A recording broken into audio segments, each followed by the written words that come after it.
wanted to show you real quick of one of the prior projects I have done for a client. And this client wanted a real estate website that pulls in data from another real estate website. So it's sort of a search of a search, a meta search.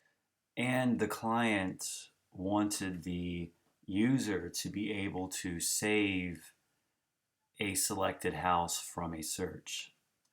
First, I'm just going to sort of just walk you through and sort of give you a quick view of what it does. For starters, when you come to this website, it's not the most aesthetically pleasing. Of course, that's not what the client was needing. So I sort of just built this real quick. No content management system was used. So instead, I went ahead and built PHP pages from scratch. What the user would first do is fill out a form which would then register them up with Gruham, the website.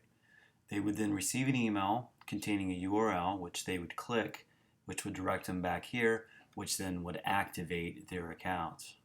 So I'm going to go ahead and log in. Of course, this is a testing instance, and a password that small would be ridiculous, but nonetheless, I'm going to submit and log in.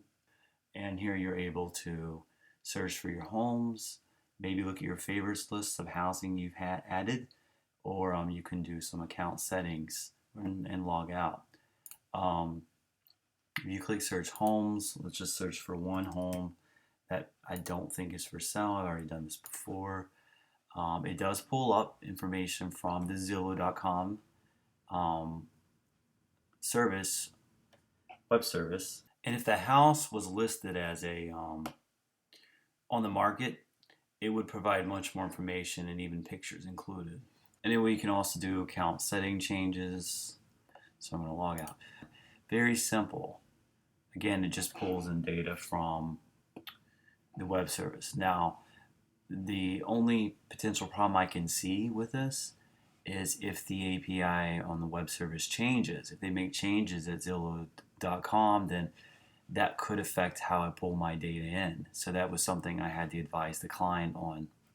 Overall, I just wanted to say that the waterfall method was used to develop this website.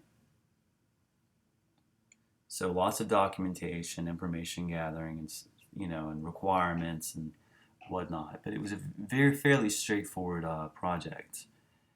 Of course, what was used, the resources I had, of course, you probably could tell here, is PHP was used. So in order for me to use a RESTful web service, I used curl.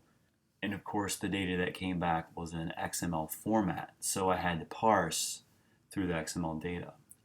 The source code and information will be listed below.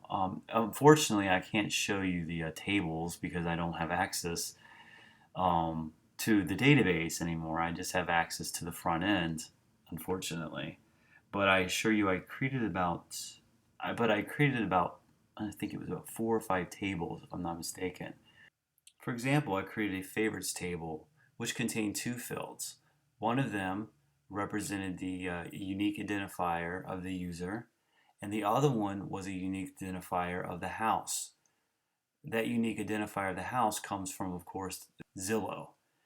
So when that person, or when the user clicks on their favorites page, a query is called to the local database, which would be the favorites table, and then that would retrieve all of their unique housing IDs that they have added previously.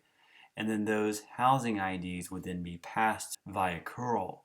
And then, of course, the API or the RESTful web service will get back to me information in XML. And of course, that data is, of course, parsed and then rendered as so on the web page.